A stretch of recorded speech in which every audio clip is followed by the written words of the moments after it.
If you think you're too young, too small, or too late to change the world, just remember, the future was once written by a teenager in a basement, staring at glowing lines of code. The boy who would one day become one of the richest men on earth didn't look particularly remarkable at first glance.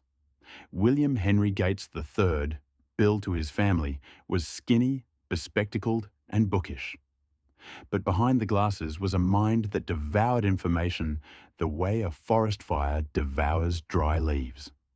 Born in 1955 in Seattle, Gates grew up in a home where ambition was practically baked into the wallpaper.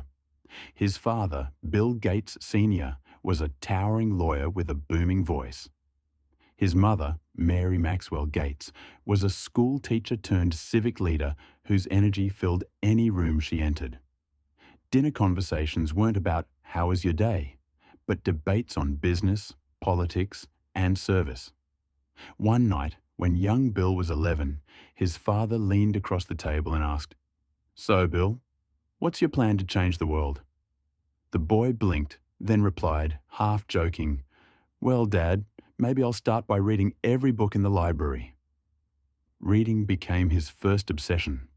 Encyclopedias, biographies, manuals. If it had words, Bill inhaled it. His mother had to remind him to eat. His teachers had to remind him to look up from his book. He was awkward in gym class, hopeless in sports. But when math tests arrived, classmates craned their necks to peek at his answers. "Bill," one of his teachers sighed, "you're either going to be a menace or a genius." Gates, grinning, whispered to his friend, "Why not both?" The real spark came when his private school, Lakeside, acquired a computer terminal. This was the late 1960s, when computers were still room-sized beasts locked in university labs. Lakeside's machine was primitive by today's standards, a teletype connected to a mainframe. But for Bill, it was love at first key press. The first time he typed in a command and saw the machine respond, he felt electricity in his bones.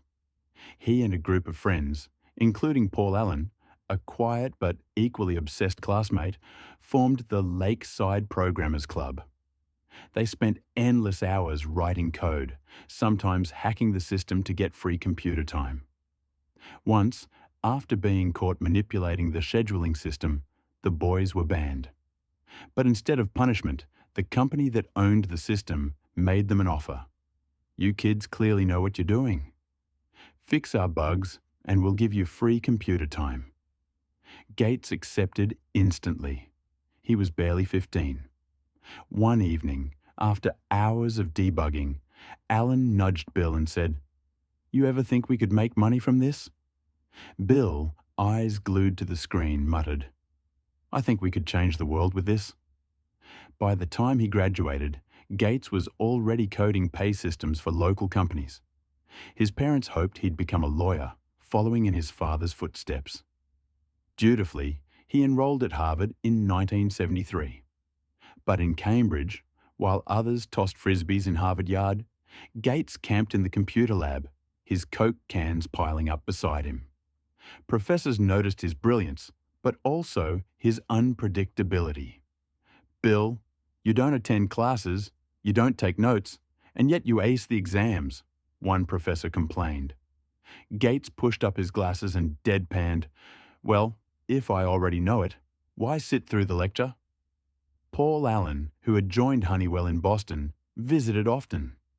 One winter afternoon in 1974, Allen burst into the Harvard dorm with a copy of Popular Electronics magazine. "Bill, look at this." The cover featured the Altair 8800, a new microcomputer kit. Allen's eyes gleamed. This could be the future. Bill's pulse quickened. They called the company that made the Altair and bluffed that they had already written a version of basic programming language for it. "Send us the machine and we'll show you," Gates promised. In truth, they had nothing. They spent the next 8 weeks furiously coding, barely sleeping. When they finally demonstrated their basic interpreter, the machine responded perfectly. Gates, usually reserved, punched the air. "We did it, Paul. We made a machine listen to us." That was the beginning of Microsoft. In 1975, Gates dropped out of Harvard to start the company with Allen. "You're quitting Harvard?" his parents exclaimed, horrified. Gates, calm but determined, replied, "I'd rather seize the future than study the past." Mary Gates, hiding her worry, finally said, "Then make sure the future is worth it." Microsoft began in a tiny office in Albuquerque. Bill worked 18-hour days, memorizing every line of code. He was demanding, sometimes ruthless. "This code is garbage," he told one programmer, shoving printouts across the desk. The programmer protested, "It works." Gates shot back, "It doesn't matter if it works. It has to be elegant, future-proof." Perfect, his intensity drove people crazy, but also to excellence. In 1980, opportunity came knocking. IBM needed an operating system for its new personal computer. Gates didn't have one, but he promised he could deliver. Microsoft acquired an existing system, adapted it, and called it MS-DOS. IBM agreed to license it, but crucially, Gates insisted Microsoft keep the rights to license it to other companies. That decision, seen as minor at the time, made Microsoft the empire of the PC era. By the mid-1980s, MS-DOS ran on most of the world's computers. Microsoft's revenues soared. Gates, still in his 20s, became a billionaire. He was relentless, pacing the office barefoot, challenging employees with questions like, "Why can't it run faster? Why can't it be simpler?" A joke spread among programmers. Bill doesn't need sleep, he just hits pause. But success brought challenges. Competitors accused Microsoft of monopolistic practices. The US government sued. Gates, testifying in court, grew combative. "We're not a monopoly," he insisted, tapping his fingers impatiently. His arrogance sometimes alienated allies.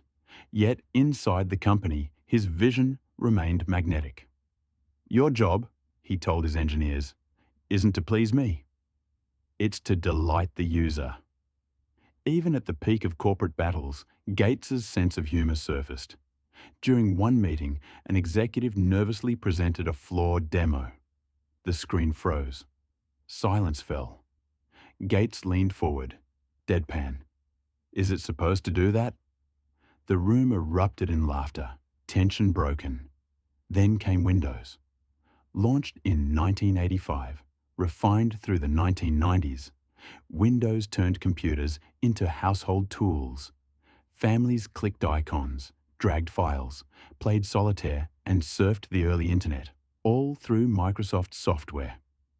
Gates had fulfilled his teenage prophecy. He had put a computer on every desk and in every home. But around the year 2000, Gates's focus began to shift. He had wealth beyond imagination. On the Forbes list, he was the richest man alive. Yet he asked himself, what is the point of success if it doesn't help others? Inspired by his mother's example of service, Gates and his wife, Melinda, launched the Bill and Melinda Gates Foundation. Its mission, to fight global poverty, disease, and inequity. In one meeting with health experts, Gates listened as they described how millions of children died annually from preventable diseases like malaria and diarrhea. Gates frowned, shook his head, and said softly, "That's insane. We spend billions on software bugs, but not on eradicating mosquito bugs." The room laughed, but the point was deadly serious. The foundation poured billions into developing vaccines, improving education, and supporting farmers in poor nations.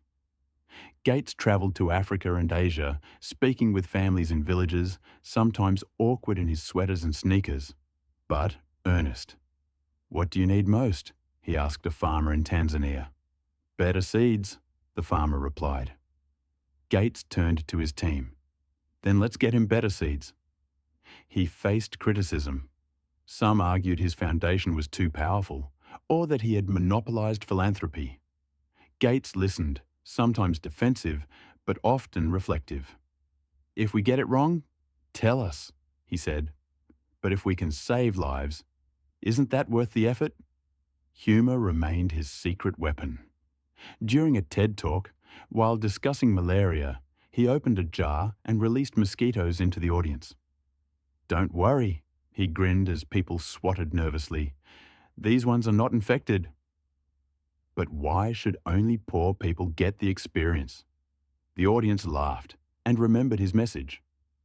In 2008, Gates stepped down from daily duties at Microsoft to focus full-time on philanthropy. By then, the Gates Foundation was the largest private charitable organization in the world. Together with Warren Buffett, he launched the Giving Pledge, urging billionaires to commit at least half their fortunes to charity. "We don't need yachts," Gates said. "We need solutions." Even in his 60s, Gates remains a restless learner. His desk is stacked with books on science, history, and global health.